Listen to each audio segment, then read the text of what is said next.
Hong Kong Direct is your weekly racing roundup full of news, views, interviews, previews and special guests. And coming up on the show today, we look back on the first group race of the season. That was the Celebration Cup, of course, on Sunday. And then we look ahead to the second group of the group race of the new season. That is the National Day Cup on Friday at Sha Tin. And Blake Shinn, I'm very pleased to say, will be joining us to talk us through that. He'll be riding Skyfield for Casper Fownes and the rest of his rides on the programme as well. But start off, we'll look back in the first instance in the Celebration Cup, traditional starting point for Beauty Generation and Golden 16 years gone by. They weren't here this year. Favourite, odds on as well, was last year's Derby winner, Sky Darcy. Sky Darcy's on the rail. He's got 5 lengths to make up from Southern Legend and Champions Way. Buddies is the leader. He's 3 on Duke Wide, Tourbillon Diamond. Sky Darcy's trying to sneak up the rail. Buddies is still in front. He's a length on Tourbillon Diamond, Duke Wide. Sky Darcy's up in behind them. Buddies is in front. Tourbillon Diamond's a length away. They won't get Buddies. Celebration Cup to Buddies. It was fairly simple. We had one plan to get to the front and he was able to get there pretty easily. With a lightweight, I was able to give him a breather, and he kicked nicely at the top of the straight. Did you expect to have more pressure in the lead there? No, I thought once I got there with the weights difference, they wouldn't take me on that much. The ground seemed to be getting a bit faster, so it suited us today, and we didn't stop running. He is brilliant on a leader, Matthew Chadwick. Fast ground, 1,400 metres. It was perfect for Buddies. Sky Darcy, Tourbillon Diamond.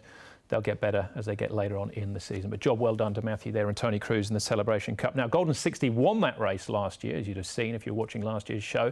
We won't see him till the end of November, but he is back in work. He's had a couple of gallops this week. And, well, November the 21st is when we'd like to see him again. But he looks in good heart. There's big race jockey Vincent Ho on his back as well. So he'll be second up by the time he gets to the internationals and probably bumping into, amongst others, Waikuku, who was back at the trails on Tuesday morning. Now, last time we saw him tailed off, basically. He was a Group 1 winner last season. That's Hong Kong Great out in front. He's an absolute machine on the dirt. But Waikuku wasn't asked to do a great deal. I'd imagine they're probably going for a race like the Oriental Watch Sha Tin Trophy, which comes up 2 weeks on Sunday, October the 17th, a race that he actually won back in 2019, beating, amongst others, in Beauty Generation. So Waikuku, who was first up on International Day last season, that was a tough ask, still finished 4th. I assume they'll go Sha Tin Trophy, Jockey Club Mile, where he'll bump into Golden 60, all things being equal, and then he'll be third up into the Internationals, where he's won the previous 2 seasons, third up as well. So there's a little bit of an update on some of the stars still to hit the track. But all of that to look forward to, but we're looking forward now to Friday's feature, the National Day Cup. Skyfield, Blake Shinn, we'll hear from him very shortly. Stronger returns. Vincent Ho rides from Barrier 13. Computer Patch won this race last year. Beauty Applause, 1 from 1 course and distance, beating none other than Wellington. Voyage Warrior, the blinkers going on, holds the Class 3 record here. Super Wealthy, a last start course and distance winner, and down to Valiant Dream, who actually holds the course record itself. He took 2/100ths of a second off Sacred Kingdom's best. That was last season. Now, I'm pleased to say, to help us look ahead to Friday's feature, we're joined by jockeys who enjoyed a flying start to the new season in Blake Shinn. All right, top weight here in Skyfield for Casper Fownes. Blake, as always, thanks for your time and happy birthday for the weekend as well. I hope you went out and celebrated it in some style. Yeah, I did. Thank you very much, Andrew. Yeah, had a nice meal with a few friends in Central, and yeah, we're not getting any younger, mate. So. Got to make the most of birthdays while we can. You certainly do. We might get a late birthday present here with Skyfield. You've been excited about getting back on board again. His win at the back end of last season, the Premier Cup, he must have given you some feel there. But that was 1,400 metres, of course. You're returning here over the 1,000. He did. Look, he's an exceptional racehorse. He's been, you know, a horse that's been well spruiked from his first start, and he boasts a great record, and I was delighted and very fortunate to get the ride on a horse of his calibre. And you know, I ran third on him in a Group 1 last season, and to win the Group 3 at the back end of last season, it was a great thrill just to repay the owners and Casper for their faith in me. And yeah, the horse has returned.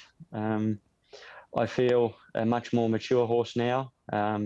He's only lightly raced and he's got his best racing ahead of him. So I'm excited to see what he can do this preparation.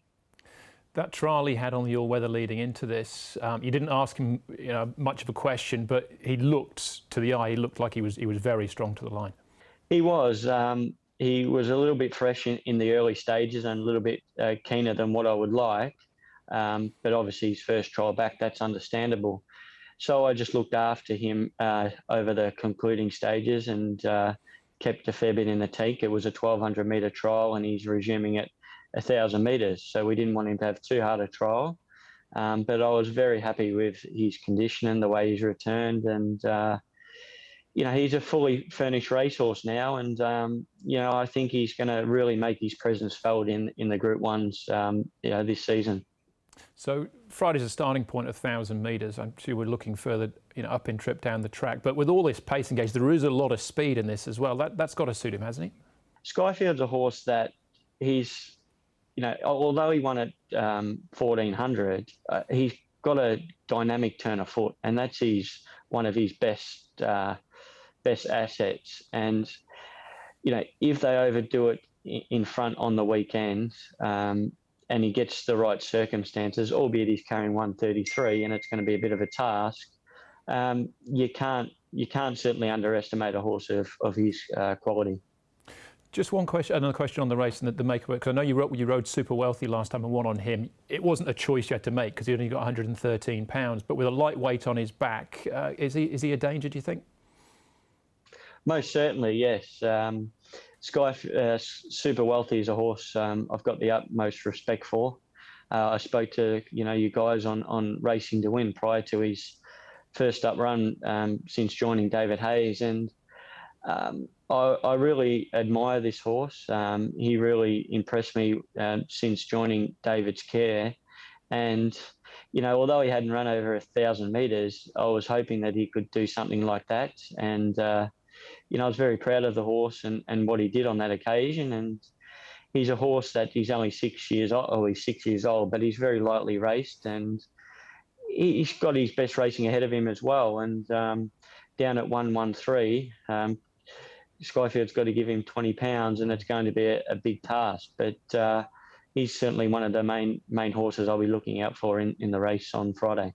All right. Other rides on the programme, Blake, I don't want to put words in your mouth. Feel free to steer me in a different direction, but just looking at the book you've got, some really good chances in actual fact. Lord Thunder, who won on debut on the all-weather, you now switched to the turf. You've got a good draw on him. And Amigos Giggles, I thought they both had real genuine chances. Yeah, definitely. Lord Thunder's an exciting horse that, we're all anticipating his debut, and he won. And I thought he did a great job because it's not easy to win their first time out on the dirt. The turf is no concern to me. He trialled there at Chung Fa and trialled well, and I'm hoping that he could even be a better horse on the turf. So it looks a great race for him on Friday. And Migos Giggles is a nice horse as well. I worked him during this week. I really like what I felt. I think he's a horse that's certainly going to win his races in Hong Kong. We've drawn wide. Doesn't appear much speed. I think he'll roll forwards.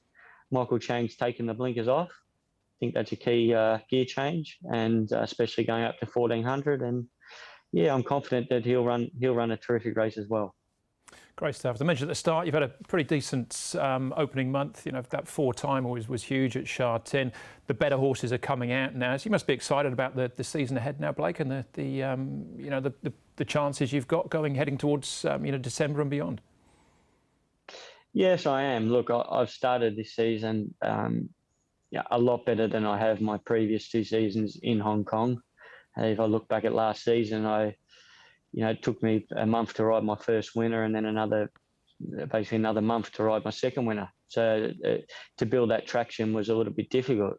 So to hit the ground running this season is quite promising, especially having 4 winners in September, and having the support of David Hayes behind me and the confidence from him and some trainers like Casper Founds and others. It gives me confidence, and to get the better rides, it's very important for any jockey in Hong Kong, and equally as important to deliver.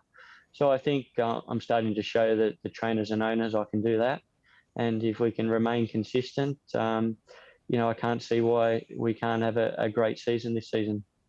Well, great stuff. Thanks again for your time today, Blake. Good luck on Friday, and we'll catch up again soon. Pleasure. Thank you very much.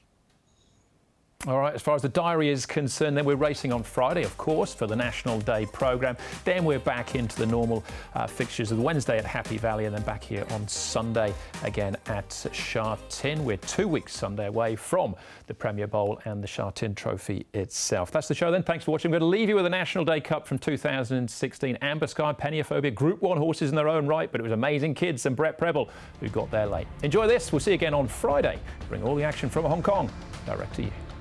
Inside the final 150 they go. Amber Sky is given a bold side out in front. Peniophobia drawing alongside. Then Not Listening to Me. Amazing Kids is getting going. But Amber Sky still hasn't been overhauled and is finding a bit more out in front. Amber Sky to Peniophobia. Here comes Amazing Kids, who's cutting into the lead. Amber Sky, Amazing Kids to the line. It's very close.